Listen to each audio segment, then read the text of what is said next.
des faits divers qui se succèdent et qui mettent en évidence une violence exacerbée de plus en plus jeune. Quels sont les facteurs déclenchants? Quel rôle occupent les réseaux sociaux dans ces affaires? Ont-ils conscience de leurs gestes? Question-réponse avec Diane Schlinger, Caroline Arnold et Anna Stroubel. C'est une violence qui choque et interpelle. Celle d'adolescents, parfois très jeunes, qui s'acharnent jusqu'à laisser leur cible au sol. Une violence souvent préméditée.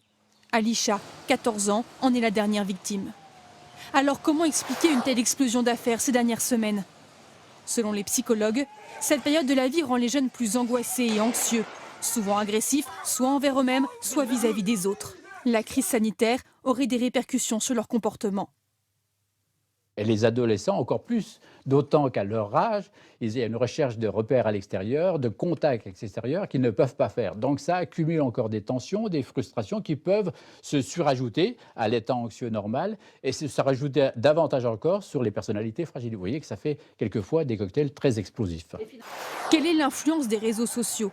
Dans toutes les affaires récentes, c'est en ligne que l'escalade de violence a commencé. En quelques clics, des histoires qui peuvent paraître futiles d'un point de vue d'un adulte prennent une toute autre dimension. C'est malheureusement un démultiplicateur, un amplificateur. C'est-à-dire que ce qui était limité avant à un groupe restreint dans la rue, dans le quartier, là véritablement, il y a un nombre d'acteurs ou de spectateurs qui participent à l'action qui est véritablement délétère. Peut-on parler de manque d'empathie chez les adolescents? Lors des premières auditions pour le meurtre d'Alisha, l'attitude des deux suspects de 15 ans interpelle les enquêteurs. Ils n'ont pas non plus fait part d'un remords immédiat. Pour ce spécialiste, les adolescents n'ont pas la même notion de la réalité que les adultes. Ils agissent sur le coup de leurs émotions. Ils n'anticipent pas, seuls compte ce qui se passe maintenant. Ils ne voient pas effectivement, ils ne mesurent pas les conséquences de leurs actes.